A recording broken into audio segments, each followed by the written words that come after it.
எடுத்த உடனே வந்த உடனே இயேசு பற்றி தெரியுமான்னு பேச ஆரம்பிச்சிடறாங்க. இவங்க மதம் மாற்றிடுவாங்க அப்படின்னு எண்ணத்தை உண்டாக்கக்கூடாது. முதல்ல ஃப்ரெண்ட்ஷிப். உங்களுக்காக நான் ஜெபம் பண்ணுறேன்னு சொல்லுங்கள். அப்படியா, எனக்காக ஜெபிக்க? ஆமாம், அவங்க குடும்பம் நல்லா இருக்கணும், நீங்கள் ஆசீர்வாதமாக இருக்கணும், நான் ஜெபம் பண்ணுறேன். அது போதும் முதல் செய்தி. அதுக்காக உபவாசம் பண்ணுங்க, ஜெபிங்க. நான் ஜெபம் பண்ண இப்போ எப்படி நடக்கும், வீட்டில் எல்லாம் சரியாயிட்டா? அவங்க சொல்லுவாங்க, ஆமாம் நீங்கள் எனக்கு பிரார்த்தனை பண்ணீங்களா, அங்கே வீட்டில் இது நடந்துட்டு கொஞ்சம் கொஞ்சமாக ஆண்டவருடைய அன்பை ருசிக்க ஆரம்பிப்பாங்க. அப்படியே நீங்கள் இயேசுவை அறிமுகப்படுத்துங்க. நீங்கள் கூட ஜெபிக்கலாம். மனசில் கேளுங்க, இயேசுவே எனக்கு உதவி செய்யணும், இயேசுன்ற நாமத்தை அறிமுகப்படுத்துங்க.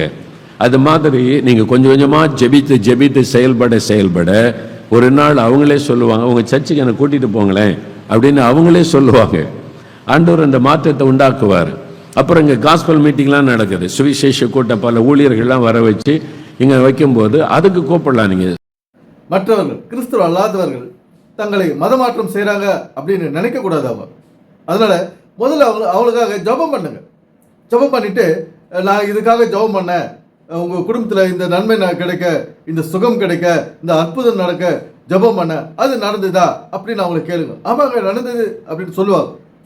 என்னம்மா இவர் சொன்ன உடனே, இவங்க ஜெபம் பண்ண உடனே மற்றவர்களுடைய வாழ்க்கையில் இருக்கிற பிரச்சனை தீர்ந்துற மாதிரி பேசுகிறாரு மோகன் சி லாசரஸ் அவர்கள். நம்முடைய வாழ்க்கையே இங்கே பிரச்சனையாக இருக்குது, அது இவருக்கு தெரியாது, அதெல்லாம் இவருக்கு தெரியாது. அப்புறம் நிறைய காஸ்பல் மீட்டிங்கெல்லாம் நடக்கும், அதுக்கு அவங்கள நைஸாக கூட்டிகிட்டு வாங்க அப்படின்னு சொல்கிறார். அதுக்கப்புறம் சண்டே சர்வீஸு நடக்கும், அதுக்கு கூட்டிகிட்டு வாங்க.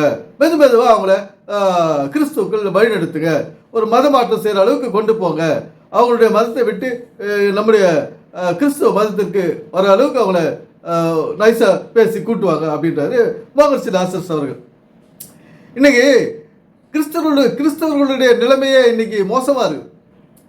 இன்னைக்கு அவர்களுக்கு சொந்த வீடு கிடையாது, பேங்க் பேலன்ஸ் கிடையாது, குடும்பத்தில் பல பிரச்சனைகள் நிலவுது, குழந்தையின்மை, இது மாதிரி பல பிரச்சனைகள் நிலவுதுங்க. விதவிதமான பிரச்சனைகள் வாழ்க்கையில்.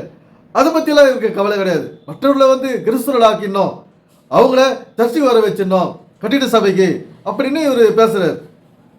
இங்கே காலகாலமாக இப்போ சர்ச்சைக்கு போகிற கிறிஸ்தவர்களுடைய நிலைமை என்ன, அவர்களுடைய வாழ்க்கை தரம் எந்த அளவுக்கு உயர்ந்து இருக்குது அப்படின்றத இவருக்கு கணக்கு போடுறது கிடையாது. அந்த கணக்கு இவர் போடுறது கிடையாது. ஆனால் கடவுள் இந்த கணக்கு தான் போடுறார். இந்த கிறிஸ்தவர்கள், கிறிஸ்தவ அல்லாதவர்கள், மற்றவர்கள், இந்த உலகத்தில் பிறந்த ஒவ்வொருவரும் ஒரு தரமான, ஒரு நலமான வாழ்க்கையை வாழ்கிறாங்களா அப்படின்னு தான் அந்த கடவுள் கணக்கு போட்டுங்கிறார்.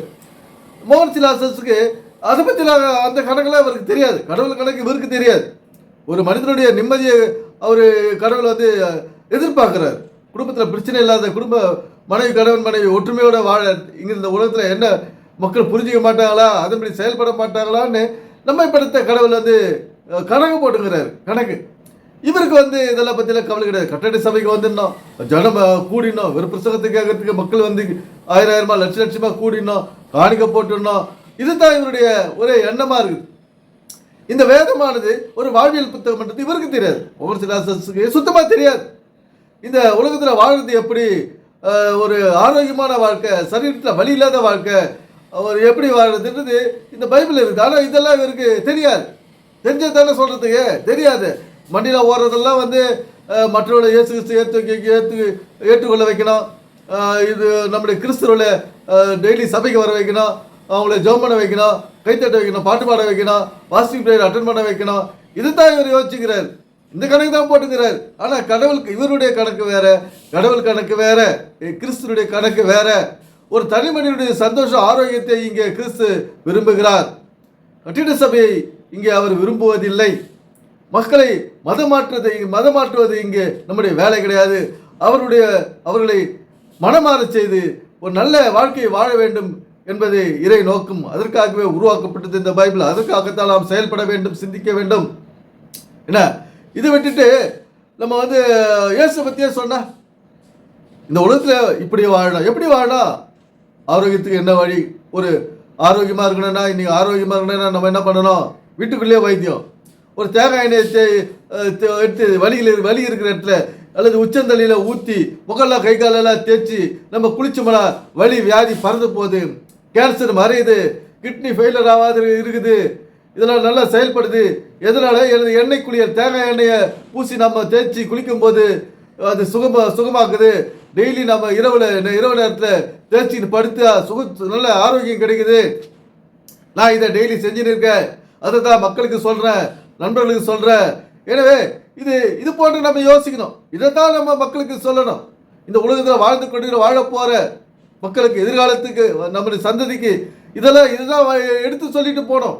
ஆனா மோகன் சிங் இந்த பழைய கதையிலே பேசிட்டு இருக்காரு. பழைய கதையில என்ன கதை? சர்ச்சுக்கு வரணும், பாட்டு பாடணும், கை தட்டணும், கும்பால் அடிக்கணும், இப்படியே விசில் அடிக்கணும், இதே தான் சொல்றாரு. இதே செஞ்சா நம்முடைய இதே செஞ்சவங்க எத்தனையோ பேர் இதே செஞ்சுட்டு தான் இருக்கோம். ஆனா பிரச்சனைகள் ஓயல தீரல. ஏன்? பைபிள் கான்செப்ட் இவர்களுக்கு புரியல, அதன்படி நாம நடக்கல. பைபிள் வேதம் என்னது? வேதம் நம்முடைய ஒரு வாழ்வியல் புத்தகம், நம்முடைய வாழ்க்கையை எடுத்து சொல்கிறது. இந்த வேதத்தில் உள்ள வசனங்கள் அது மறைபொருளாகவும் ரகசியங்களாகவும் இருக்கிறது. அவருடைய நாமத்தை சொல்லுங்க அப்படின்றார். அவருடைய நாமம் என்னங்க? அவருடைய நாமம் என்ன? இயேசு கிறிஸ்து பிறக்கும் போது இயேசு என்று பெயரிடுவாயாக அப்படின்னு தான் தேவதத்தை சொல்றாங்க. அதுக்கப்புறம் கிறிஸ்து என்ற பேர் வந்து ஜாயின் ஆகுது. ஏன் ஜாயின் ஆகுது? இதெல்லாம் இயேசுவோடு என்ற பேரோடு நின்று இருக்கலாமே. ஏன் இயேசு கிறிஸ்து என்ற ஒரு நாமம் வந்து பேர் ஆட் ஆகுது? இயேசு என்றால் பெயர், நாமம் என்றால் நாம் வாங்கும் பட்டத்தை குறிக்குது. நாம் படித்து வாங்கும் பட்டத்தை, டிகிரியை குறிக்குது. BSc, BA, BSc, MSc, MCom, BCom, இதை குறிக்குது இந்த நாமம் என்ற ஒரு வார்த்தை. இயேசுன்றது பேரு, நாமம் என்றது அவர் வாங்கிய பட்டம். அவர் எங்க பட்டம் வாங்கினார்ன்றதெல்லாம் ரகசியம் நான் சொல்லியிருக்கிறேன். இனிமேல் வருகின்ற வீடியோக்களை நான் சொல்லுவேன். அவருடைய நாமம் எப்படி பெற்றாரு, எங்க பெற்றாரு, அதெல்லாம் நான் சொல்றேன். இனிமேல் சொல்லுவேன். ஏன்னா இது வந்து கல்வி கான்செப்ட். இந்த பைபிளே வந்து கல்வி கான்செப்ட் தான் இந்த பைபிள். இதை நாம முழுசா தெரிந்து நம்முடைய வாழ்க்கையை நாம் பிரயோஜனமாக வாழ வேண்டும் என்று இறை நோக்கம். எனவே சிந்திப்போம், செயல்படுவோம். நன்றி, வணக்கம் நண்பர்களே.